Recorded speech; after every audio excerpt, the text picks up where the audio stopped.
স্বাগতম জনাইছো আৰম্ভ কৰিছো আজিৰ বিশেষ অনুষ্ঠান আৰু প্ৰধানমন্ত্ৰী তৃতীয়বাৰৰ বাবে আহিল নিৰ্বাচনৰ দিন ওচৰ চাপি অহাৰ লগে লগে প্ৰধানমন্ত্ৰীৰ আগমন বৃদ্ধি পাইছে আৰু প্ৰশ্ন উপস্থাপন হৈছে যে পূৰ্বে আমি বিভিন্ন সময়ত প্ৰধানমন্ত্ৰীক ইমান ঘনাই দেখা পোৱা নাছিলো বানপানীৰ সময়ত আমি এনেকৈ উপস্থিতি দেখা পোৱা নাছিলো কিন্তু এতিয়া নিৰ্বাচন আহিছে ভোট লাগিব গতিকে ঘনাই নেতাসকলৰ আগমন হৈছে বিভিন্ন সভা সমিতি সমাৱেশ প্ৰতিশ্ৰুতিৰ উদ্ঘাটন ৰাজ্যজুৰি আমি কথা পাতিম মই অতিথিসকল চিনাকি কৰি দিছোঁ তেজপুৰৰ পৰা মোৰ সৈতে সংযুক্ত হৈছে ঋতুপৰ্ণ শৰ্মা ডাঙৰীয়া আপোনাক স্বাগতম জনাইছোঁ বিজেপিৰ প্ৰতিনিধি মোৰ সৈতে সংযুক্ত হৈছে জ্ঞানশ্ৰী বৰা ৰাইজৰ দল আপোনাক স্বাগতম জনাইছোঁ মোৰ সৈতে জেহাৰুল ইছলাম সংযুক্ত হৈছে AIDFৰ স্বাগতম জনাইছোঁ মোৰ সৈতে বৰ্মন ডাঙৰীয়া সংযুক্ত হৈছে কংগ্ৰেছৰ প্ৰতিনিধি আপোনাকো স্বাগতম জনাইছোঁ আৰু এই গণেশ বৰ্মন ডাঙৰীয়া আৰু এই সমগ্ৰ বিষয়টোত মই প্ৰথমতে আৰম্ভ কৰিব বিচাৰিছোঁ ঋতুপৰ্ণ শৰ্মাৰ পৰা প্ৰধানমন্ত্ৰীক আমি ঘনাই অসমত দেখিছোঁ আমি যোৱা 5টা বছৰত আপোনালোকে হিচাপো ঘনাই দিয়ে যে প্ৰধানমন্ত্ৰী কিমানবাৰ আহিছে কিন্তু বানপানী বা অন্যান্য বিষয়বোৰত যিমান আমি প্ৰধানমন্ত্ৰীক দেখিছিলোঁ তাতকৈ ভোট বিচৰাৰ সময়ত আমি বেছিকৈ দেখিছোঁ শৰ্মা ডাঙৰীয়া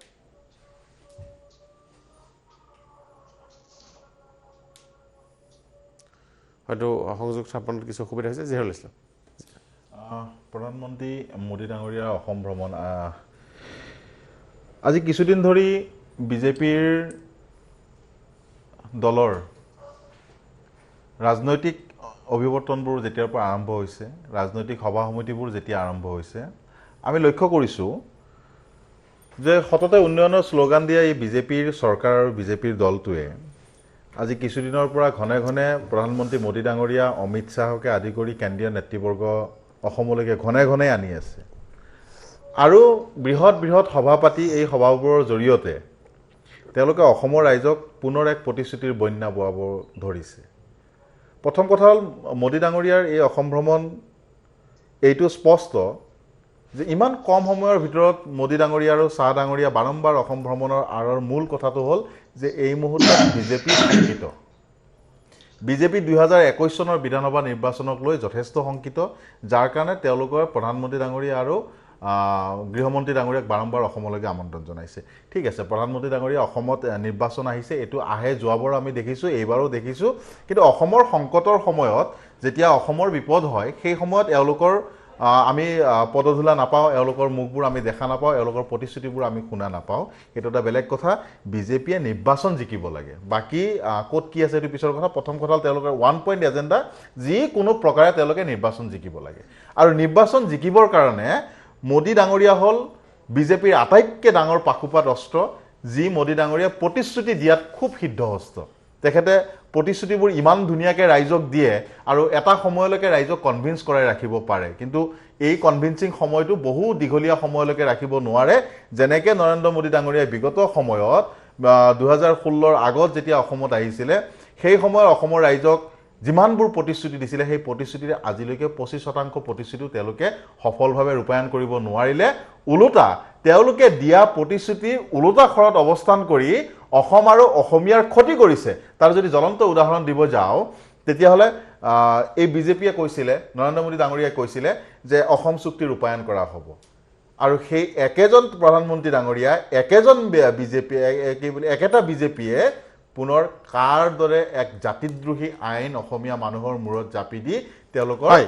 চৰিত্ৰটো তেওঁলোকে দিব লাগিছিল শৰ্মা ডাঙৰীয়া সংযুক্ত হৈছে শৰ্মা ডাঙৰীয়া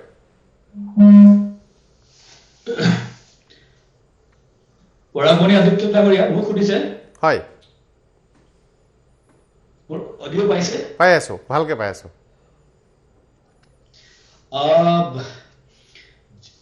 জেহেৰুল ডাঙৰীয়াই আজি প্ৰধানমন্ত্ৰী নৰেন্দ্ৰ মোদী ডাঙৰীয়াৰ আগমনক সমালোচনা কৰিছে বিৰোধী হিচাপে তেখেতৰ সম্পূৰ্ণ অধিকাৰ আছে আৰু মই তেখেতৰ ওপৰত মোৰ বিশেষ একো খং খুব নাই পৰামনি আদিত্য মোৰ তেখেতৰ সৈতে বাকী আমাৰ বিৰোধী যিসকল আছে তেখেতসকলে মোৰ পুতৌ হৈ পৰিছে যে দেশৰ প্ৰধানমন্ত্ৰীগৰাকী আজি অসমলৈ আহিছে আৰু আহি তেখেতে কেৱল প্ৰতিশ্ৰুতি দিয়াই নহয় ইতিমধ্যে আমি প্ৰতিশ্ৰুতি দিয়া আৰু কাম সম্পূৰ্ণ কৰা এনে বহু কাৰ্যৰ তেখেতে আজি শুভাৰম্ভ ঘটাইছে আৰু নতুন কাৰ্যৰ শিলান্যাসো স্থাপন কৰিছে আৰু কেৱল এইবাৰেই প্ৰধানমন্ত্ৰী এই ধৰণৰ কথা বা এই ধৰণৰ কাম কৰিছে তেনেকুৱা নহয় 2014লৈ যদি অলপমান পিছুৱাই চাওঁ প্ৰথমবাৰ দায়িত্বভাৰ লৈ দেশৰ প্ৰধানমন্ত্ৰী ৰূপে তেখেতে অসম তথা উত্তৰ পূৰ্বাঞ্চল অষ্টালক্ষী বুলি কৈ যিটো গুৰুত্ব প্ৰদানৰ কথা তেখেতে কৈছিল কেৱল কৈ বা ভাষণতে সীমাবদ্ধ ৰখা নাছিল আমি জানো এই প্ৰক্ৰিয়া অটল বিহাৰী বাজপেয়ীৰ দিনতেই আৰম্ভ হৈছিল যেতিয়া ডোনাৰ মিনিষ্টাৰ বা এনইচিত কেন্দ্ৰীয় চৰকাৰৰ প্ৰত্যেকটো বিভাগৰ 10% ধন যাতে আবণ্টিত হয় প্ৰত্যেকগৰাকী কেন্দ্ৰীয় চৰকাৰৰ মন্ত্ৰীয়ে যাতে অন্তত 15 দিনৰ মূৰত অসমলৈ আহি অসমৰ সমস্যাবিলাকৰ বুজ লয় পৰৱৰ্তী সময়ত কেন্দ্ৰীয় চৰকাৰৰ আঁচনিবিলাকক কেনেকেনো অসমৰ উত্তৰ পূৰ্বাঞ্চলৰ সমস্যাবিলাক সমাধান কৰাৰ ক্ষেত্ৰত অগ্ৰাধিকাৰ পাব পাৰে এই প্ৰক্ৰিয়া তেতিয়াই আৰম্ভ হৈছিল আৰু ক্ৰমান্বয়ে পৰৱৰ্তী কাৰ্যকালত অৰ্থাৎ 14 পৰা 19 আৰু 19 পৰা এতিয়া আমি 21 কেন্দ্ৰীয় চৰকাৰৰ 2 বছৰমান দ্বিতীয়টো কাৰ্যকালত এই সময়ছোৱাত এনে বহু সুদূৰ প্ৰসাৰী কেৱল সিদ্ধান্ত লোৱাই নহয় কাৰ্যক্ষেত্ৰত পৰিণত কৰা গৈছে বিশেষকৈ ইনফ্ৰাষ্ট্ৰাকচাৰ ডেভেলপমেণ্টৰ ক্ষেত্ৰত শিক্ষাৰ ক্ষেত্ৰত চিকিৎসাৰ ক্ষেত্ৰত বৃহৎ বৃহৎ প্ৰকল্পৰ ক্ষেত্ৰত এতিয়া মই যে এইবোৰ গাবলৈ যাওঁ বহুত দীঘলীয়া হ'ব আজি আপোনালোকে চাওকচোন আজি যিকেইটা প্ৰকল্পৰ কথা ঘোষণা কৰা হৈছে বা যিকেইটা ইতিমধ্যে সমাপ্ত কৰা হৈছে সিদিনা ঢেকীয়াজুলিত আহি যি ধৰণে তেখেতে বিশ্বনাথ চাৰিআলি আৰু চৰাইদেউ মেডিকেল কলেজৰ অসম মালাৰ আৰ্হিত প্ৰায় 3,500 কোটি টকীয়া কামৰ হীৰা মানে আৰম্ভণি নুমলীগড় শোধনাগাৰৰ শোধন ক্ষমতা 3 গুণ বৃদ্ধি কৰাৰ ক্ষেত্ৰত কিন্তু অসমে কেতিয়াও কোনো আন্দোলন কৰিবলগীয়া হোৱা নাই আজি আপোনাৰ বঙাইগাঁও মানে শোধনাগাৰৰ মানে বহন ক্ষমতা বৃদ্ধি আৰু তাত যি ধৰণে প্ৰায় 7,500-8,000 কোটি টকা বিনিয়োগ কৰা হৈছে কেন্দ্ৰীয় চৰকাৰৰ দ্বাৰা সেইবিলাকৰ কাৰণে কিন্তু আমি কেতিয়াও আন্দোলন কৰিব লগা হোৱা নাই একমাত্ৰ কেন্দ্ৰীয় চৰকাৰৰ সদিচ্ছা অসম তথা উত্তৰ পূৰ্বাঞ্চলকো দেশৰ মানে মূল সুতিলৈ আনি পেলাই দেশৰ বিকাশত আমাৰো অগ্ৰণী ভূমিকা থাকে আৰু এটা সময়ত যেনেকে কংগ্ৰেছৰ দিনত আপুনি কৈছে বিষয়টো বাকী উন্নয়নটো সীমিত হৈ আছিল আমি কেন্দ্ৰীয় চৰকাৰৰ পূৰ্বৰ মানে লুক এক্স পলিচিক আমি এতিয়া এক্ট এক্স পলিচিলে যে সঁচা অৰ্থত কাৰ্যক্ষেত্ৰত কেনেকে কাৰ্যবায়ন কৰিব পাৰি তাৰ পৰিকল্পনা যুগুত কৰি সফল ৰূপায়ণৰ বাবে প্ৰধানমন্ত্ৰীয়ে বাৰে বাৰে অসমলৈ আহিছে কিন্তু আমি কৰি দেখুৱাইছো দেখুৱাই পেলাই ৰাইজৰ ওচৰত কাষ চাপি কৰি দেখুৱাইছে বুলি আপুনি দাবী কৰিছে হয় এইটো বৰ শৰ্মা ডাঙৰীয়া হয় আপুনি কৰি দেখুৱাব বুলি দাবী কৰিছে মোৰ দুটা প্ৰশ্ন আছে আপুনি কোৱা কথাকেইটাৰ ভিতৰতে তাৰ ভিতৰত প্ৰথম আপুনি এটা কথা কৈছে যে দাবী নকৰাকৈয়ে নুমলীগড় শোধনাগাৰৰ কাৰ্যক্ষমতা বৃদ্ধি পাইছে আৰু NTPC আপোনাৰ বঙাইগাঁৱৰ ক্ষমতা বৃদ্ধি পাইছে মোক এটা কথা কওকচোন এই দুইটা ক্ষমতা বৃদ্ধিৰ ফলত অসমত প্ৰত্যক্ষভাৱে কি লাভ হ'ব চাওক যেতিয়া আপোনাৰ ইয়াত বিনিয়োগ বাঢ়ে যেতিয়া আপোনাৰ ইয়াত সেই ধৰণৰ বহন ক্ষমতা বৃদ্ধি হোৱাৰ লগে লগে তাৰ লগত এনচিলাৰীজ আনুষংগিক এনে বহু সৰু সুৰা উদ্যোগ যিবিলাক জড়িত আছে অপ্ৰত্যক্ষভাৱে আপুনি হয়তো অৱগত নহয় আপুনি হয়তো আমাৰ স্থায়ী বুজি পালো আপুনি হয়তো অৱগত নহয় যে এটা সপ্তাহৰ আগতে মাত্ৰ প্ৰধানমন্ত্ৰী ডাঙৰীয়া নীতি আয়োগৰ সৈতে আমাৰ মুখ্যমন্ত্ৰী ডাঙৰীয়াই কনফাৰেন্স কৰি পেলাই ক'বলগীয়া হৈছে যে বঙাইগাঁও প্ৰকল্পটোৰ পৰা আমি কম ৰেটত বিদ্যুৎ পাব লাগে সেইটো আমি পোৱা নাই চৰা দামত আমি বিদ্যুৎ বঙাইগাঁৱৰ পৰা কিনো বা আমি বাহিৰৰ পৰা কিনো আৰু যদি ৰিলায়েন্সৰ পৰা কিনো বা আদানী টাটা পাৱাৰৰ পৰা কিনো আমাৰ কাৰণে কিন্তু কোনো পাৰ্থক্য নাই চৰকাৰী খণ্ডৰ প্ৰতিষ্ঠান অসমত থকা অসম চৰকাৰৰ অংশ থকা এটা প্ৰতিষ্ঠানৰ পৰা যদি আমি বিদ্যুৎ কমকৈ কিনিবৰ কাৰণে আমি বিশেষ ব্যৱস্থা পাবৰ কাৰণে অসমে যদি অনুৰোধ কৰিব লাগে আৰু পোৱা নাই সেইটো সম্প্ৰসাৰণ কৰিলে অসমৰ কি লাভ হ'ব যদি আমি টাটা পাৱাৰৰ পৰা কিনো নুমলীগড় শোধনাগাৰ তাৰমানে য'ৰ পৰা ওলাই যায় তাত চৰকাৰে টকা ইনভেষ্টিগেট কৰি আছে কিন্তু আমালৈ য'লৈ আহিব আপুনি কৈছে এনচিলাৰী ইণ্ডাষ্ট্ৰিজ 5 লক্ষ মানুহ আপোনালোকে প্ৰতিশ্ৰুতি দিছিলে ব্ৰহ্মপুত্ৰ কেকাৰ্ছ এণ্ড পলিমাৰ্ছ লিমিটেডৰ ফালৰ পৰা আহিব এই কথাটো আপোনালোকে কৈছিল ব্ৰহ্মপুত্ৰ কেকাৰ্ছ এণ্ড পলিমাৰ্ছ লিমিটেডৰ পৰা কিমান মানুহে নিযুক্তি পালে কি হ'ল লাভটো ভাৰতৰ আটাইতকৈ ডাঙৰ ঔদ্যোগিক গোষ্ঠীটোৱে ব্ৰহ্মপুত্ৰ কেকাৰ্ছ এণ্ড পলিমাৰ্ছ লিমিটেডৰ সকলো ধৰণৰ পলিমাৰ ক্ৰয় কৰে কেলকাতাৰ এটা ছাবচিডাৰীৰ জৰিয়তে বাংলাদেশলৈ ছাপ্লাই কৰে আৰু বাংলাদেশত কাপোৰ তৈয়াৰ কৰি বিশ্বজুৰি বেচে অসমীয়া মানুহৰ কি লাভ হ'ল ইনভেষ্টমেণ্ট 5,000 কোটি টকা হৈছে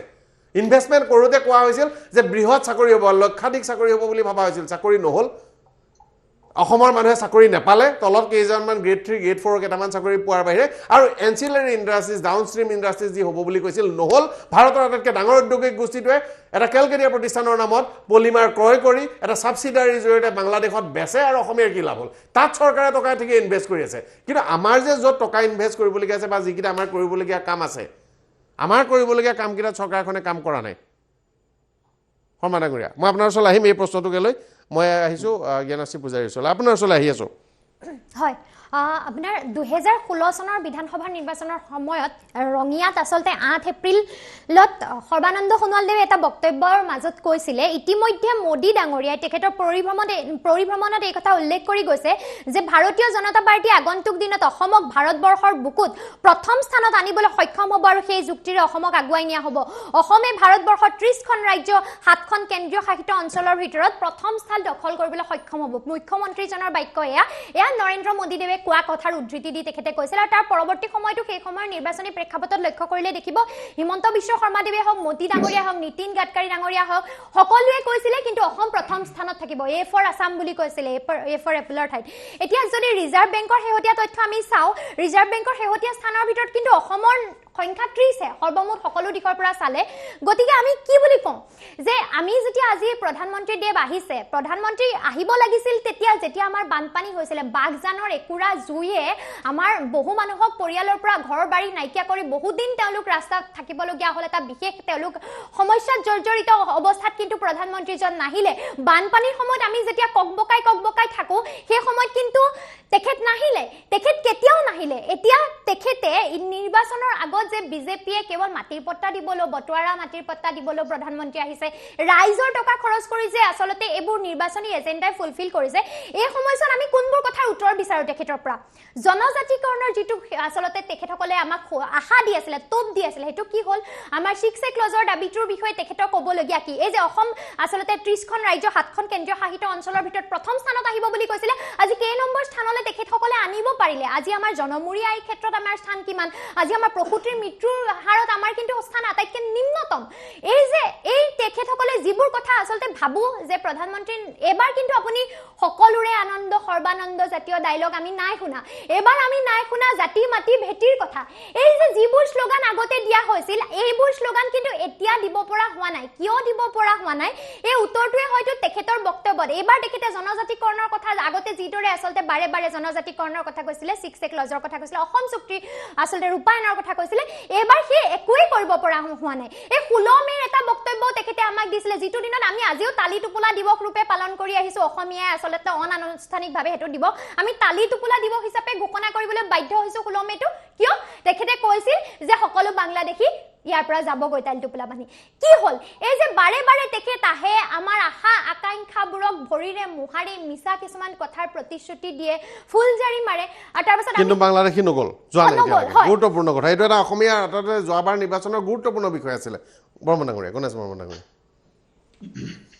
প্ৰথমতে মই ক'ব বিচাৰিছোঁ প্ৰধানমন্ত্ৰী ডাঙৰীয়াই যিখিনি ভাষণ আজিও ৰাখিছে বা আগতো শিৱসাগৰত যিটো ভাষণ দিছিলে সেই একেই ভাষণখিনি আকৌ ৰিপিট কৰি আজি চিলাপথাৰ ভাষণ দিছে উজ্বলা গেছৰ কথাটো তেখেতে অকণমান চেঞ্জ কৰি ভাষণবিলাক দি আছে নতুনত্ব তাতে ভাষণত একো নাই বা তেখেতে বগীবিলৰ দলঙৰ কথা কৈছে কিন্তু সেইবিলাক আপোনাৰ মাননীয় আমাৰ প্ৰাক্তন প্ৰধানমন্ত্ৰী মনমোহন সিং ডাঙৰীয়াৰ দিনত এইবিলাক দলঙৰ কাম আধাইলা হৈছিলে বা নিৰ্মাণ হৈ আছিলে তো তেখেতসকলৰ সেই নিৰ্মাণ কাৰ্য সম্পূৰ্ণ কৰাৰ সময়তহে মোদী ডাঙৰীয়া আহি ফিটা কাটিছে তেখেতে অকল অসমৰ ক্ষেত্ৰত অকল ফিটা কাটাৰ বাহিৰে বেলেগ কাম কিন্তু তেখেতে নতুন প্ৰকল্প এটা আমাক দিব পৰা নাই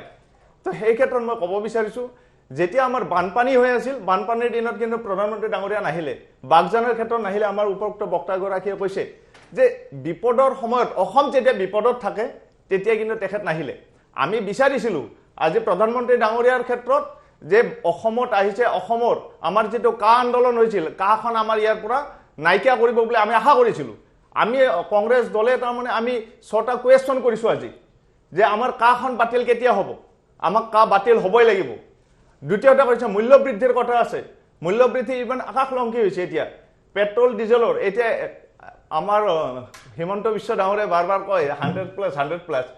আমি আশা কৰিছোঁ তেখেতলোক পেট্ৰল ডিজেলৰে 100+ পোৱা যেন অনুভৱ হৈছে যে নিৰ্বাচন সমাগত এতিয়া পেট্ৰল ডিজেলৰ মূল্য মানে 100+ হ'ব লগতে মই ক'ব বিচাৰিছোঁ যিসকলে পৰিৱৰ্তনৰ কথা কয় জাতি মাটি ভেটিৰ কথা কয় এই চৰকাৰখন আহিছিলে তেখেতসকলে প্ৰথম পৰ্যায়তে কিয় কামবিলাক নকৰিলে আজি যে অকল আধাইলা স্থাপন কৰি তেখেতসকলে নিৰ্বাচন আধাইলা ৰাজনীতি আগবাঢ়ি গৈছে হয় শৰ্মা ডাঙৰীয়া বৰাক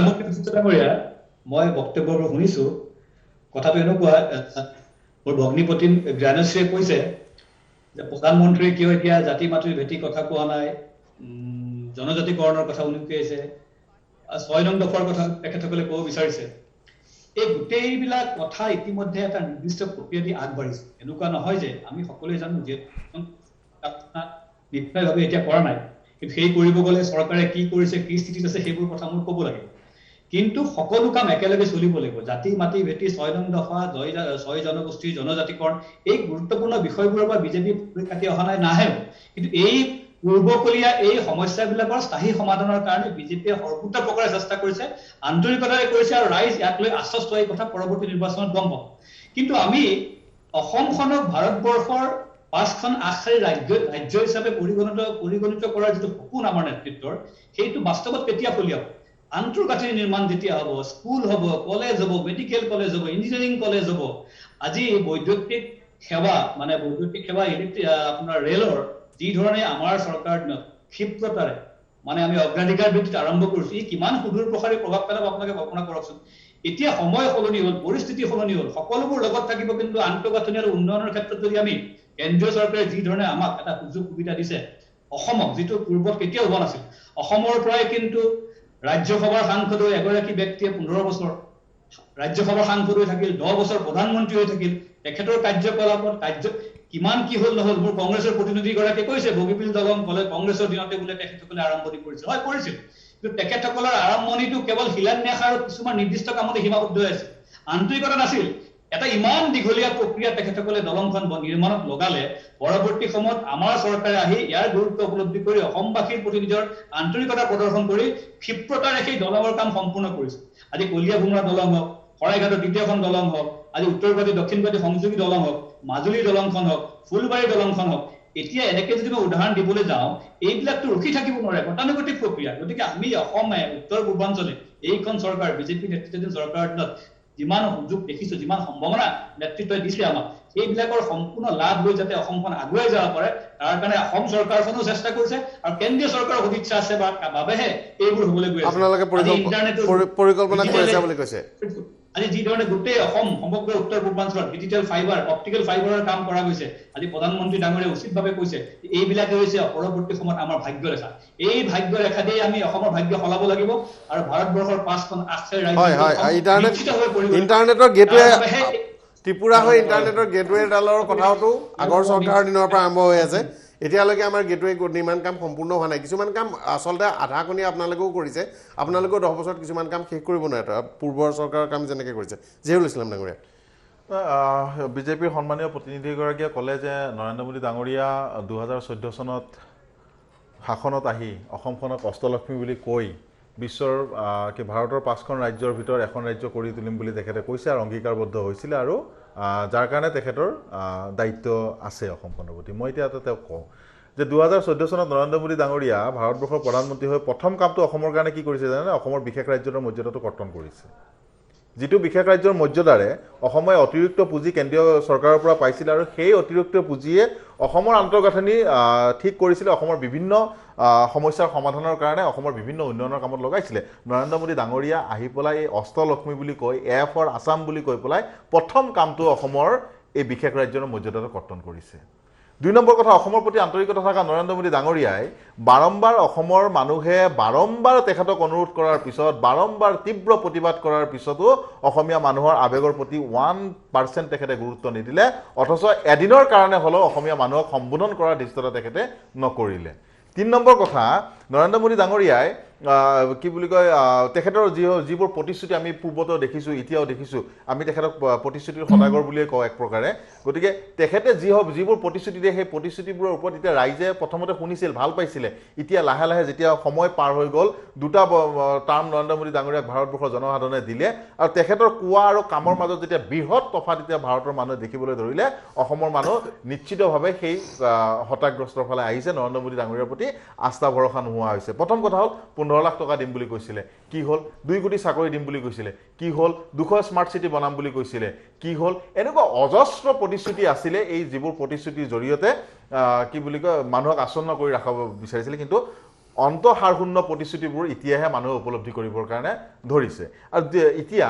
আন কথা হ'ল যে মোদী ডাঙৰীয়াৰ এই সঘনাই অসম ভ্ৰমণৰ এই কথাটো ইংগিত বহন কৰে যে এই মুহূৰ্তত বিজেপি চৰকাৰে নিজেও দিল্লী আৰু দিছপুৰ দুখন চৰকাৰে ভাবি লৈছে যে 2021 চনত এইখন অসমত আৰু তেওঁলোকৰ শাসনৰ গাদী নাথাকিব মহাজোটবন্ধনৰ ফলত তেওঁলোক শাসনৰ গাদীৰ পৰা উপৰি পৰিব যাৰ কাৰণে শংকিত হৈ এতিয়া বাৰম্বাৰ অসম ভ্ৰমণ তেওঁলোকে কৰিবৰ কাৰণে বাধ্য হৈছে যদি অসমৰ প্ৰতি ইমানেই আন্তৰিকতা আছিলে যেতিয়া অসমৰ মানুহ কোনোবা এগৰাকী সন্মানীয় বক্তাই কৈছে যে যেতিয়া অসমৰ মানুহ বিপদত আছিলে প্ৰাকৃতিক দুৰ্যোগত ককবকাই আছিলে এমুঠি অন্ন বস্ত্ৰৰ কাৰণে হাহাকাৰ কৰিছিলে SDRFৰ পুঁজিৰ কথা বাৰম্বাৰ কেন্দ্ৰীয় চৰকাৰৰ পৰা বিচাৰিছিলে সাহায্য বিচাৰি পেলাই আবেদন কৰিছিলে নৰেন্দ্ৰ মোদী ডাঙৰীয়াই সেই সময়ত হেলিকপ্টাৰ এখন লৈ আহি পেলাই অসমৰ মানুহৰ অৱস্থাৰ বুজ ল'বৰ কাৰণে সময় নোপোৱা নৰেন্দ্ৰ মোদী ডাঙৰীয়াই 15 দিনৰ ভিতৰত দুবাৰকৈ অসম ভ্ৰমণ কৰিবৰ কাৰণে সুবিধা পায় অৰ্থাৎ এই কথাটো এইটোৱে প্ৰমাণ কৰে যে মোদী ডাঙৰীয়া নিৰ্বাচন কেন্দ্ৰিক ব্যক্তি হয় তেওঁলোকক নিৰ্বাচন জিকিব লাগে বাকী অসম আৰু অসমীয়াৰ স্বাৰ্থত তেওঁলোকে যিবোৰ কথা কয় এই কথাবোৰ অকল ৰাইজক ক'বৰ কাৰণে কয় মোৰ আৰু এটা আপত্তি আছে যে কি বুলি কয় মোদী ডাঙৰীয়া আজিকালি প্ৰায়ে অসমত আহি পেলাই অসমীয়া ভাষাত কোনোবা গীতৰ কলি আওৰাব চেষ্টা কৰে বা অন্য মানে কোনোবা স্বনামধন্য ব্যক্তিয়ে যিবোৰ ভাল কথা কৈছে সেইবোৰ কথা আওৰাব চেষ্টা কৰে মই অনুৰোধ কৰিম যে প্ৰধানমন্ত্ৰী ডাঙৰীয়া হ'ল বুলিয়ে তেখেতে ভূপেন হাজৰিকাদেৱৰ এটা স্বনামধন্য গীত এটা অন্য ধৰণে উপস্থাপন কৰিব সেইটো শুনিবৰ কাৰণে ভাল নালাগে মই বিজেপিক অনুৰোধ কৰিম যদি আওৰাব লাগে শুদ্ধকে ভালকে আওৰালে ভাল পাম অকল গামোচাখন লৈ পেলাই আৰু গীতৰ কলি এটা আওৰালে অসমীয়া মানুহ আবেগত উঠি ভাহি যাব সেই কথাটো এতিয়া আৰু পাহৰাটো ভাল জ্ঞান আছে পুৰা হয় মই ইয়াত বেলেগ এটা বিশেষ কথা ক'ব বিচাৰো মই কথাখিনি কোৱাৰ আগতে এটা নাম্বাৰ আপোনাক ফোন কৰি পেলাই ফোনটো শুনাব বিচাৰিছো যদি আপুনি পাৰমিশন দিয়ে ফোন নাম্বাৰটো হৈছে +913612633654 আপুনি যি নম্বৰত কল কৰিছে সেয়া পৰিষেৱাৰ বাহিৰত হয় এই যেটো শুনিলে जिस नंबर पर कॉल कर रही हैं वह सेवा में नहीं है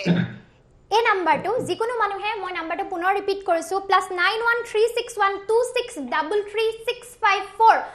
অসম আসামৰ যদি ৱেবসাইটত যায় আসাম টুৰিজিমৰ এটো হেল্পলাইন নাম্বাৰ হয় কন্টেক্ট নাম্বাৰ হয় আসাম টুৰিজিমৰ ক্ষেত্ৰত কিন্তু এক চমকপ্ৰদ আসলতে প্ৰদৰ্শন কৰা হৈছিল প্ৰিয়ংকা চোপ্ৰা কানি বহুত আসলতে টকা খৰচ কৰি তাক পাব্লিসিটি কৰিবৰ কাৰণে এটা বিশেষ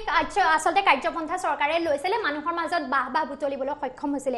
এই কোভিডৰ পিৰিয়ডত বাৰু অসম টুৰিজিম যেনিবা বন্ধ হৈ থাকিলে বৰ্তমান সময়তো কোভিড চলি থকা নাই অসমৰ ক্ষেত্ৰত টুৰিজিমক লৈ বহুত আসলতে বহুত সুযোগ আছে আৰু চৰকাৰেও বহুত ক্ষেত্ৰত এই সুযোগবোৰৰ কথা কৈছিল বিভিন্ন কথা কৈছিল এটা ধৰি ললো আজিৰ দিনত কোনোবা বিদেশী মানুহ অসমলৈ আহিব বিচাৰিছে আমাৰ আসাম টুৰিজিমৰ ৱেবসাইটটোৰ জৰিয়তে অসমৰ ব্যক্তিক কন্টেক্ট কৰিছে তেতিয়া তেওঁলোকে কি পাব এই সুবিধা মানে ফোন নাম্বাৰটো যেটো ফোন নাম্বাৰত আমাৰ অসম টুৰিজিমক কন্টেক্ট কৰিব পৰা যায় এটো পৰিখেৱাৰ বাহিৰত আছে পৰিখেৱাৰ বাহিৰলৈ কেতিয়া নাম্বাৰটা যায় যেতিয়া সেই নাম্বাৰটো বহু দিন ধৰি ইউজ কৰা নহয় তাক ৰিচাৰ্জ কৰা নহয় এইটো আমাৰ অফিচিয়েল ৱেবসাইট এতিয়াও চেক কৰক মই সকলোকে লাইভ টিভি শ্বট বহি মই এইটো কথা কৈছো এই মুহূৰ্তত আসাম টুৰিজিমৰ ৱেবসাইট যক এটো নাম্বাৰ ডায়াল কৰক আসাম টুৰিজিম বুলি শো কৰিব কিন্তু নাম্বাৰটোত ফোন নালাগে কাইলে পাছত হয়তো ৰিচাৰ্জ কৰি দিব পাৰে মই নাজানো কিন্তু এই কথাটো যে এই যে ফোন নাম্বাৰটো যেটো নাম্বাৰতে টুৰিজিমৰ ডিপাৰ্টমেন্টটো আসলতে কন্টেক্ট কৰিবলৈ দি থৈ গৈছে এখন চৰকাৰৰ কিমান হেমাহি আৰু কিমান দায়িত্বহীনতা আসলতে বুজায় যেতিয়া অফিচিয়েল ৱেবসাইটত ফোন নাম্বাৰটোৱে আসলতে কন্টেক্ট কৰিব এইটো এটা বৰ গুৰুত্বৰ কথা হয় বৰ মনে কৰে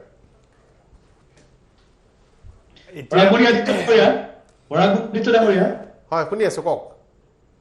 মই জেহেল ডাঙৰীয়াৰ মই এটা কথাৰ উত্তৰ দিলো তেখেতে আমাৰ প্ৰধানমন্ত্ৰীক সমালোচনা কৰিবলৈ গৈ ভূপেন হাজৰিকাৰ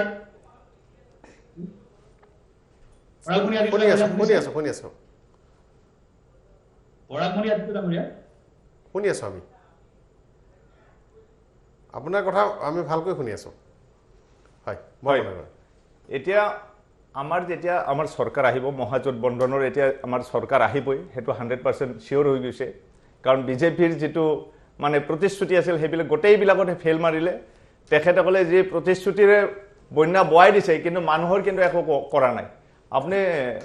এটা চিন্তা কৰিব এইবিলাক যিবিলাক আঁচনি দিছিলে এইবাৰ ইলেকশ্যনৰ আগত যিবিলাক আঁচনি দিছিলে ৰাইজে কোনো ধৰণৰ আঁচনি পোৱা নাই আৰু গোটেই আঁচনিখিনি আপোনাৰ বিজেপিৰ কৰ্মকৰ্তাৰ বাহিৰে কোনো আঁচনি নাপালে নোপোৱাৰ বিনিময়ত কি হৈছে সেই আঁচনিৰ কাৰণেই তেখেতসকলে এই অহা নিৰ্বাচনত তেখেতসকলে হাৰিব আৰু আমাৰ কংগ্ৰেছ দলৰ নেতৃত্বত চৰকাৰ গঠন আপোনালোকে চৰকাৰ গঠন কৰিব বুলি দাবী কৰিছে হয় শৰ্মা ডাঙৰীয়া শুনি আছো মই এই জেহেৰুলৰ উত্তৰ এটা দিব বিচাৰিছো তেখেতে প্ৰধানমন্ত্ৰী ডাঙৰীয়াক সমালোচনা কৰি কৈছে যে তেখেতে ভূপেন হাজৰিকাৰ গীতৰ কলি বা অসমীয়াত কিবা কোৱাৰ চেষ্টা কৰিছে এইটো শুদ্ধকে ক'ব লাগে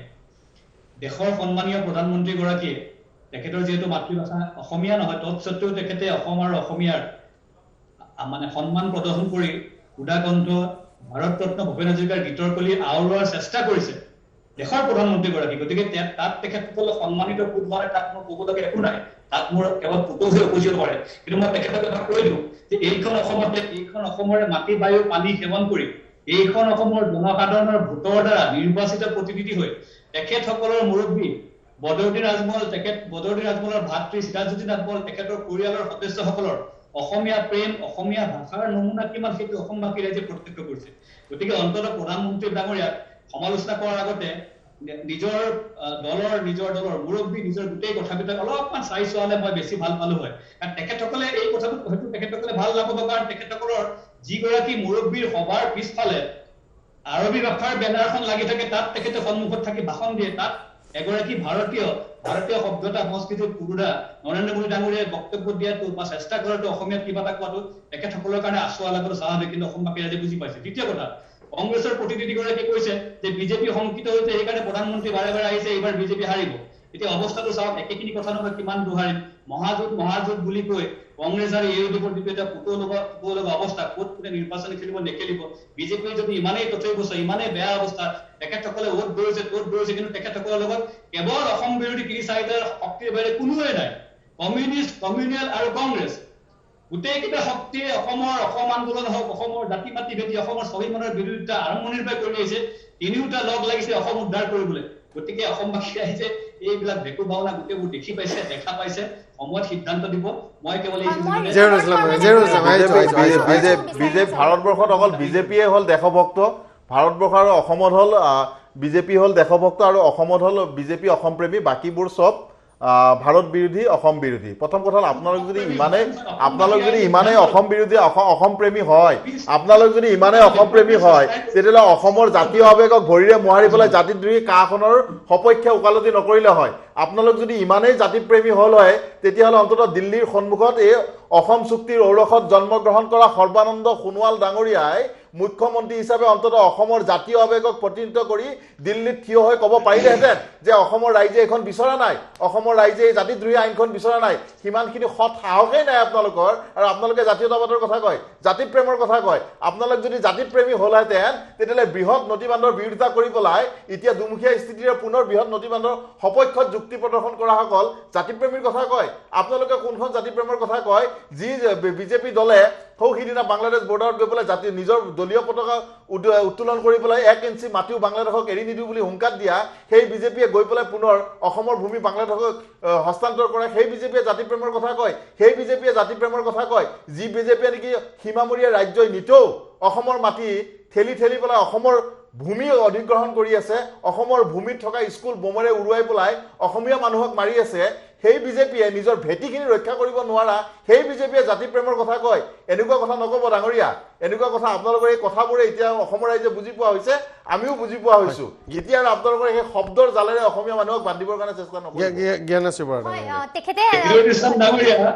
অসম আইনৰ বিৰোধিতা কৰি আপোনালোকে অসমৰ বিৰোধিতা কৰি আপোনালোকে দল গঠন কৰিলে আৰু শৰ্মা ডাঙৰীয়া এই IMDT আইন প্ৰণয়ন কৰা অসম গণ পৰিষদৰ লগত চৰকাৰ বনাই আপোনালোকে 4.5 বছৰ পাৰ কৰিলে এই 4.5 বছৰ পাৰ কৰিলে IMDT আইন প্ৰণয়ন কৰা অসম গণ পৰিষদ চৰকাৰৰ লগত IMDT আইনখন অসম গণ পৰিষদ চৰকাৰৰ দিনত প্ৰণয়ন কৰা হোৱা নাই IMDT আইনখনৰ আঁৰৰ মানুহজন অসম গণ পৰিষদৰ চৰকাৰ আছিল IMDT আইনখন 1983 চনত কংগ্ৰেছ চৰকাৰৰ দিনত হৈছিল IMDT আইনখন 85 চনতহে অসম গণ পৰিষদৰ চৰকাৰ আহিছিল তাৰ আগত আহিছিল শৰ্মা ডাঙৰীয়া মই আপোনাৰ ওচৰলৈ আহিম শৰ্মা ডাঙৰীয়া মই আপোনাৰ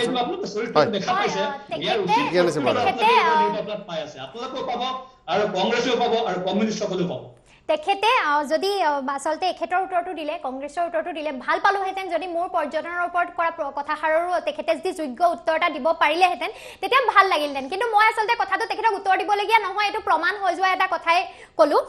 বাকী তেখেতসকলে এই যে জাতি প্ৰেমৰ কথা কয় অসম প্ৰেমৰ কথা কয় এই দুদিনমানৰ আগত হিমন্ত বিশ্ব শৰ্মাদেৱে কি ক'লে যে 6 ক্লজৰ কমিটিৰ ৰিপৰ্টটো যিটো পৰামৰ্শদাতা কমিটিৰ ৰিপৰ্ট সেইটো আচলতে পূৰণ কৰিবলৈ সেইটো তেওঁলোক সক্ষম নহয় এইটো আচলতে অসম্ভৱ কথা এটা বুলি ক'লে আইনী আচলতে যিবোৰ আইনসন্মত নহয় বুলি ক'লে এই যে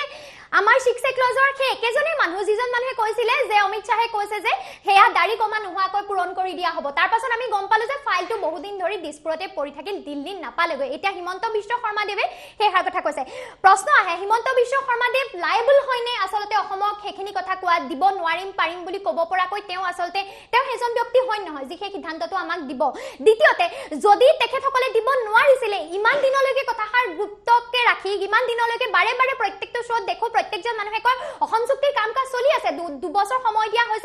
সময় দিয়া হৈছে তেখেতসকলে কিন্তু আজি ইলেকশ্যনৰ কেইদিনমানৰ আগত আজি এজন ব্যক্তি এজন মুধাফুটা আচলতে অৱতাৰী পুৰুষ বুলি ক'ব লাগিব সেইজন ব্যক্তি অৱতাৰী পুৰুষ এবাৰ কংগ্ৰেছত থাকে এবাৰ বিজেপিত থাকে অৱতাৰ লৈ থাকে তেখেতে কোৰাণক ভাল পায় তেখেতে আচলতে আজি হিন্দুত্বক ভাল পায় এই অৱতাৰী পুৰুষজনে কৈ দিলে আমাৰ অসম চুক্তি তেখেতে দিব নোৱাৰে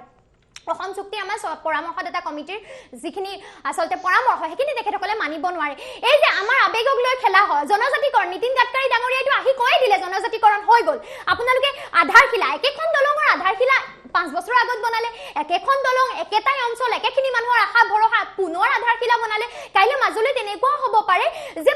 মাজুলীৰ মানুহে আধাৰশিলাৰ ওপৰত খোজকাঢ়ি আজি 25 বছৰৰ ওপৰতে পাৰ হ'বলগীয়া হৈছে যে মাজুলীৰ সাইডে অকল আধাৰশিলা বনিলাৰ দলং নবনিল আধাৰশিলাৰ ওপৰত মানুহে খোজকাঢ়িছে কাইলৈ আমাৰ জনজাতিকৰণ পুনৰ হৈ গ'ল বুলি ক'ব আমাৰ এনেই টুইন টাৱাৰৰ নিচিনা বস্তুবোৰ আচলতে ক'বাত হৈ গ'ল বুলি কৈ দিব আমি গুগল মেপত বিচাৰি ফুৰিম ক'ত বা হ'ল ক'ত বা আছিল সঁচাকৈ কৰিয়ে দিলে নেকি আমি গম নাপাওঁ এই যে বাৰে মিছা কথা বাৰে আমাক প্ৰতাৰণা কৰি থকা হৈছে বাৰে একেবোৰ কথা কোৱা হয় আমাৰ সেয়া এখেতে বহুত কথাই ক'লে বাংলাদেশক মাটি দিয়াৰ কথা আৰু তেখেতসকলে যে গোটেই ৰাজনীতিটো বদৰুদ্দিন আজমল ডাঙৰীয়াৰ কথা আনে তেখেতসকলে গোটেই ৰাজনীতিটোৱে হিন্দু মুছলিম কৰাৰ কথা ক'লে কোন আছিল কাখন অনাৰ আগত তেখেতসকলে এনআৰচি ইমপ্লিমেণ্ট কৰিব লাগিছিল তেখেতসকলে কিয় বাহিৰ কৰিব নোৱাৰিলে ঠিক আছে ধৰি ললো আমাৰ ইয়াত যেনিবা বাহিৰা মানুহ আছে বাংলাদেশী মুছলমান বুলিয়ে ধৰি ললো সেই বাংলাদেশী মুছলমান সকলক অসমৰ পৰা উলিয়াই দিয়াৰ দায়িত্ব কোনে ল'ব লাগিছিল সেই বাংলাদেশী সুৰক্ষাৰ কাৰণে সীমা সুৰক্ষাৰ দায়িত্ব কোনে ল'ব লাগিছিল তেখেতসকলে কিমানজন মানুহ বাহিৰ কৰিলে যোৱা কেইটা বছৰত এই যে প্ৰশ্নবোৰ তেখেতসকলে হিন্দু মুছলমানৰ ৰাজনীতি কৰি থাকে কিন্তু যিখিনি আচলতে প্ৰকৃতাৰ্থত বাংলাদেশী হয় 1 নম্বৰতে তেখেতসকলে উলিয়াই নিদিয়ে 2 নম্বৰতে তেখেতসকলে কাখন আনি ইয়াত আমাৰ মুছলমান ভাৰ্চেছ হিন্দু কৰি আমাৰ গোটেই জাতি ভাৰ্চেছ আমাৰ জাতি ভাষা সংস্কৃতি সকলো ধ্বংস কৰিছে তেখেতসকলে আমাৰ জাতীয় আবেগৰ কথা কয় অসম চুক্তিৰ কথা ক'লে কয় তেখেতসকলতকৈ অসম প্ৰেমী কোনো নাই অসম চুক্তিখন নস্যাৎ কৰিবলৈ কাখন তেন্তে কিয় আনিলে কিয় অসম চুক্তি 860 জন শ্বহীদৰ তেজত ওপৰত লিখা সেই চুক্তিখনক নস্যাৎ কৰি কাখন অনা হ'ল গুৰুত্বপূৰ্ণ প্ৰশ্ন উপস্থাপন কৰিছে হয় বৰ্মন ডাঙৰীয়া প্ৰধানমন্ত্ৰী ডাঙৰীয়াই ভাষণত আজি ক'ব লাগিছিলে যে ইয়াতে মূল্যবৃদ্ধি ৰোধ কৰা হ'ব বা মূল্যবৃদ্ধি আজিৰ পিছতে পেট্ৰল ডিজেলৰ মূল্যটো অকণমান হ'লেও কমাব লাগিছিল আজি 30 টকাৰ পেট্ৰল 90 টকাত কিনিব লগা হৈছে মানে 60 টকা টেক্স লগাইছে কৰ সংগ্ৰহৰ কাৰণে বিজেপি চৰকাৰখন একদম পাকৈত অকল কৰ সংগ্ৰহ কৰাৰ কাৰণে ব্ৰিটিছেও কিজানি এনেকৈ কৰ সংগ্ৰহ কৰা নাছিলে এই কৰ সংগ্ৰহৰ কাৰণে আপোনালোকে চিন্তা কৰক আজি দিল্লীত কৃষকবিলাকে আন্দোলন কৰি আছে সেই আন্দোলনক কিন্তু সন্মান জনোৱা নাই কৃষক আৰু সেইখিনিৰ ক্ষেত্ৰত কৃষকবিলাকক খালিস্তান কৈছে পাকিস্তান কৈছে উগ্ৰপন্থী কৈছে যি ভাষণৰে তেখেতসকলক অপমান কৰা হৈছে আজি কৃষকবিলাকক এনেকুৱা অপমান কৰাৰ কাৰণে অধিকাৰটো ক'ত পালে বিজেপি চৰকাৰে হয় শৰ্মা ডাঙৰীয়া এতিয়া মই কৃষকৰ আন্দোলনৰ উত্তৰ দিবলৈ গ'লে বহুত দীঘলীয়া হ'ব পৰামৰ্শ আদিত্য ডাঙৰীয়া মই চমুকে কৈছো কংগ্ৰেছ কমিউনিষ্ট আৰু কমিউনিয়েল AIDF লগ লাগিছে মহাজোঁটত সাম্প্ৰদায়িক আৰু ভোট বেংক সৰ্বোচ্চ ৰাজনীতি অসমৰ অস্তিত্ব বিপন্ন কৰা কংগ্ৰেছ 83 চনৰ অবৈধ আন্দোলন মানে অবৈধ নিৰ্বাচন 85 আন্দোলন 855 শ্বহীদৰ মূৰ্তা মানে যাৰ কাৰণ যাৰ পৰিণতি 855 জনে প্ৰাণ আহুতি দিবলগা হ'ল তাৰ বিনিময়ত আপোনালোকে কাখন জাপি দিলে 855 জন শ্বহীদৰ কাৰণে কাখন আপোনালোকে জাপি দিলে অসমত যদি আপোনালোকে শ্বহীদৰ প্ৰতি ইমানেই সন্মান আছিল তেতিয়াহ'লে আপোনালোকে কাখন কিয় আনিলে কওক উত্তৰ দিয়ক সংযোগ স্থাপনৰ অসুবিধা হৈছে জহিৰুল ইছলাম ডাঙৰীয়া এতিয়া গোটেই কথাখিনি নৰেন্দ্ৰ মোদীৰ অসম ভ্ৰমণ আৰু মহাজোঁট বন্ধন এই সকলোবোৰ কথা বিজেপিয়ে এতিয়া খুব বেছিকে তাৰমানে মোদী ডাঙৰীয়াৰ যে অসমবাসী ৰাইজে পৰিত্ৰাণ বিচাৰিছে শক্তি সংঘৰ পৰা ইতিমধ্যে পৰিত্ৰাণ বিচাৰিছে বিজেপিৰ পৰা পৰিৱৰ্তন নহয় এবাৰ পৰিত্ৰাণ বিচাৰিছে বিজেপিৰ পৰা পৰৱৰ্তী সময়ত আৰু এই উন্নয়ন অসমক নালাগে আপোনালোকৰ যি উন্নয়ন আছে নহয় গুৱাহাটী মহানগৰত খোজ কাঢ়িব নোৱাৰি ৰাস্তাৰ কাৰণে আপোনালোকৰ উন্নয়ন দেখা গৈছে বিজেপিৰ উন্নয়ন আপোনালোকৰ উন্নয়ন আমি দেখিলো আপোনালোকৰ 2016 চনৰ মেনিফেষ্টোত 374টা আপোনালোকে প্ৰতিশ্ৰুতি দিছিলে সেই প্ৰতিশ্ৰুতিৰ ভিতৰত আজিলৈকে আপোনালোকে 10টা প্ৰতিশ্ৰুতি ভালভাৱে পালন কৰিব নোৱাৰিলে 100% আপোনালোকে ৰূপায়ণ কৰিব নোৱাৰিলে আপোনালোকৰ মেনিফেষ্টোত দিয়া প্ৰতিশ্ৰুতি আটাইতকৈ ডাঙৰ কথা আটাইতকৈ লজ্জাজনক কথা যে আপোনালোকে কৈছিলে কাগজ কলকেইটা পুনৰুজ্জীৱন কৰিব মাত্ৰ 2-3 কোটি টকাৰ প্ৰয়োজন আছিলে অথচ সেইখিনি কৰিব নোৱাৰিলে তাত কৰ্মৰত আজি কৰ্মচাৰীয়ে আত্মহত্যা কৰিবৰ কাৰণে বাধ্য হৈছে তাত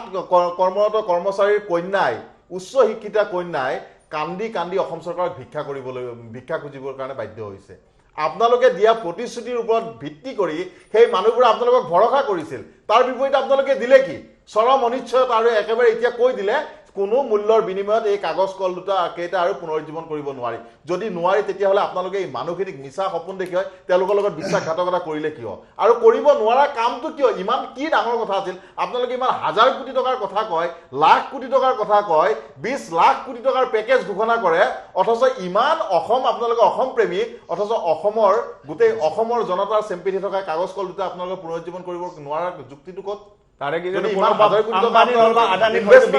ইনফ্ৰাষ্ট্ৰাকচাৰৰ কথা আপোনালোকে কয় এইটো পাব্লিক মানে এইটো আছিলে কি বুলি কয় আমাৰ পাব্লিক হেৰি আছিলে সেইকাৰণে আপোনালোকে এইটো কৰিব নোৱাৰিলে আৰু যদি এই বস্তুটো আদানী আম্বানী যদি কয় যেটো আমাক লাগে তেতিয়াহ'লে আপোনালোকে সেইটো উজ্জীৱনো কৰিব আৰু সেইখিনি আৰু ইনফ্ৰাষ্ট্ৰাকচাৰ ডেভেলপো কৰিব আদানী আম্বানীক আপোনালোকে গতাব এতিয়া কথাটো হ'ল আদানী বিজেপি এই মুহূৰ্তত বিজেপিয়ে চৰকাৰখন আদানী আম্বানীৰ হৈ কাম কৰি আছে এইটো সমগ্ৰ দেশৰ মানুহে জানে যিমানবোৰ পাব্লিক সেক্টৰত যিমানবোৰ সম্পত্তি আছে এই সম্পত্তিবোৰ এপতকে নি পেলাই আদানী আম্বানীৰ হাতত গতাবৰ কাৰণে আপোনালোকে আৰম্ভ কৰিছে দেশ এফালৰ পৰা বিক্ৰী কৰিছে অসমৰ প্ৰতি ইমান আপোনালোকৰ ভাল পোৱা আন্তঃৰাষ্ট্ৰীয় বিমানবন্দৰ সেইটো নি পেলাই পৰম বন্ধু নি পেলাই আদানীৰ হাতত তুলি দিলে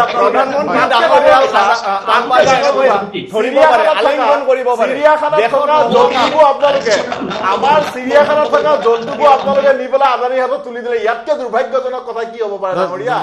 চিৰিয়াখানাৰ জন্তুকেইটাও আপোনালোকৰ হাতৰ পৰা ৰক্ষা নপৰিল সেইকেইটাও নি পেলাই আদানীৰ হাতত তুলি দিলে তাতকৈ আৰু লজ্জাজনক কথা কি হ'ব পাৰে তাতকৈ আপোনালোকে অসম প্ৰেম আৰু কি দেখাব ধন্যবাদ জহিৰুল গুৰুত্বপূৰ্ণ বিষয় সামৰিম জ্ঞানেশী বৰা মই এটা বিশেষ কথাৰে মোৰ কথাখিনি শেষ কৰিব খুজিছোঁ আপোনাৰ 2014 চনৰ লোকসভা নিৰ্বাচনৰ প্ৰধান প্ৰতিশ্ৰুতি আছিল জনজাতিকৰণ আমি সকলোৱে জানিছিলোঁ মোদী শাহ ডাঙৰীয়া ৰাজনাথ সিং তেখেতসকলে আহি অসমৰ বিভিন্ন ঠাইত তেখেতসকলে ঘোষণা কৰিছিলে জনজাতিকৰণ কৰা হ'ব তাৰ পাছত পাহৰি গ'ল 16 চনত আহিলে বিধানসভা নিৰ্বাচন পুনৰ মনত পৰিলে এবাৰ কথাৰ পৰা আহি ভিজন ডকুমেণ্ট পালেহি এবাৰ জনজাতিকৰণৰ প্ৰসংগ ভিজন ডকুমেণ্ট পালেহি জনজাতিকৰণ সেইবাৰ বিজেপিৰ মূল প্ৰতিশ্ৰুতি হৈ গ'ল জনজাতিকৰণ 29 ফেব্ৰুৱাৰীত কেন্দ্ৰ চৰকাৰ গৃহ মন্ত্ৰালয়ে জনজাতিকৰণৰ ক্ষেত্ৰত পৰামৰ্শদাতা সমিতি পৰ্যন্ত গঠন কৰিলে তেতিয়া নিৰ্বাচন গ'ল পাহৰিলে 19 চনৰ লোকসভা নিৰ্বাচন জনজাতিকৰণৰ বাবে এবাৰ নতুনকৈ এখন